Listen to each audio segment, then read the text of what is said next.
the one nice thing about this palace is that if you die here, and you have to continue, you start here. It's wonderful. It's one of those times where the developers decided to be generous to the players in the NES era. Where games, you know, like Contra would start your ass from the beginning after all that hard work. And where level 1 is easy, level 2 is easy, level 3 is obscenely hard for its place in the game. Level 4 was boring. Level 5, you're Jesus. Level 6 is cool. This palace, ugh. I find it rather bland in terms of the aesthetics department. Not that these graphics in this game are all that great anyway, but in comparison to, say, level 6, I don't know, I just found it kind of boring. On the other hand, you find some of the most irritating ass enemies in the game, like this cockstain. This little fucker. Ugh. He's the bastard child of the boss in here. I shouldn't say the boss, I should say the guy who should have been the final boss. And those statues give you a preview of things to come.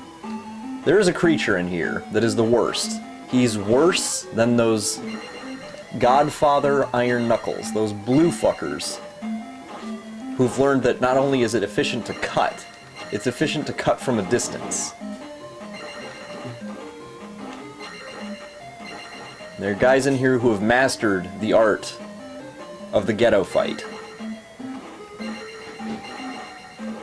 See, all the Iron Knuckles, their turf is the rest of Hyrule, but the prime golden area, the Columbia, is here. Because look at this son of a bitch. I'd never killed him before, ever, because he jumps around and blocks and throws shit at you. Okay, those guys are the AK-47 wielding drug cartel guards of Hyrule, and they do their job extremely well. The amount of damage they do, and I'm at the max level, the amount of damage those guys can do is pretty ridiculous. And they're very happy to share it with you. I'm not sure there's a happier enemy in this game. And considering all the meth users, like the old ladies and shit, I mean, the whole Hyrule system is corrupt as hell.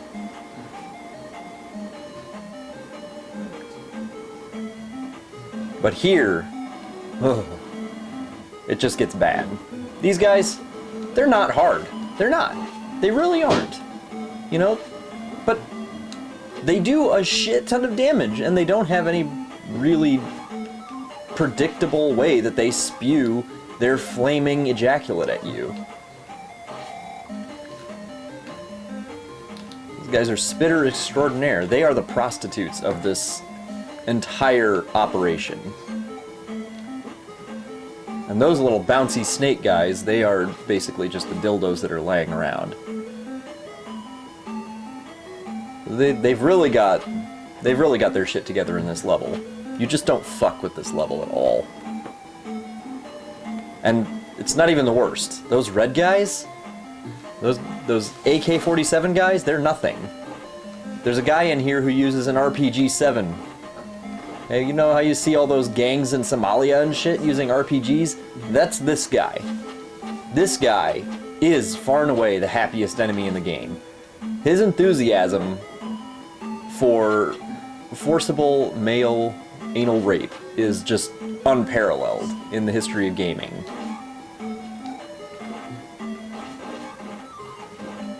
And he's proud of that fact.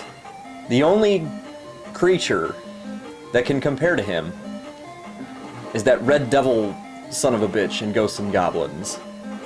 But even the Red Devil guy is killable. Those guys, those blue, jumpy, I don't know what the hell they are. They're certainly not an Iron Knuckle, but whatever the hell they are, those guys are the epitome. There is nothing worse that I can think of offhand.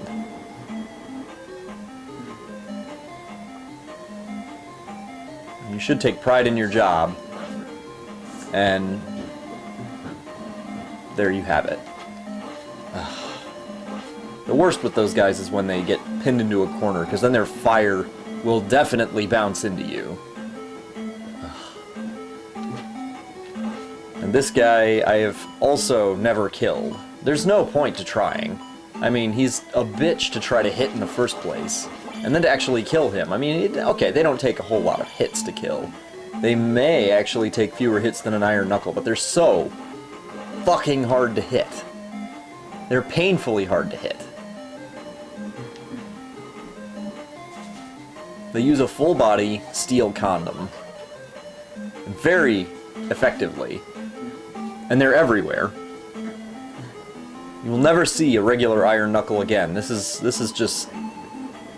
They're not high-quality guard enough to do that. This is important. Do not, under any circumstances, downthrust over that fairy directly. You will, in all likelihood, not stop yourself from falling into that lava. I mean, look at that. Even the little jelly bean guys take 2 hits.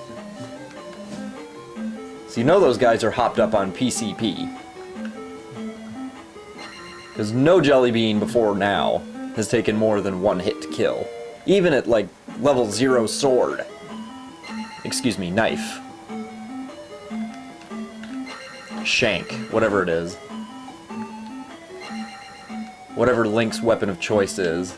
He might as well be in prison.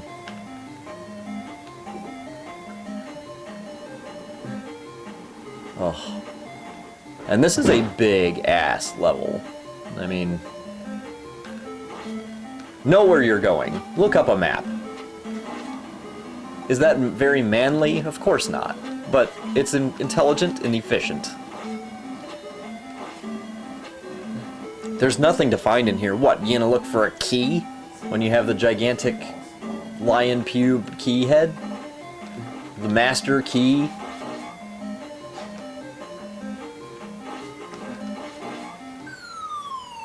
There are quite a few magic bottles, I will give them that. And some of them, and you've noticed I'm sure I've been beating these blocks' asses the entire game, seemingly at random. Now sometimes that's just my ADD nature of wanting to physically do something while I'm walking through an empty corridor. But, on a more practical note, at least in this palace, you can find heroin bottles stashed in them that you might not see otherwise. Now this is just ridiculous. You thought those other little jelly bean guys were hopped up? I don't know what else these dudes are taking. They must have some kind of PCP, LSD, ecstasy cocktail, because they take way more hits than some bosses. The gigantic Irish penis didn't take as many hits as these guys. Thankfully, that is one of only 2 times you'll likely encounter those things. Not that it matters. I mean, they're not hard to kill, but they are tough. I think there's one more further in this room, but I could be mistaken. I'm positive there are 2 of those guys in this palace somewhere. Get this heroin bottle if you need it. Otherwise, if you don't have enough magic, the boss will take you.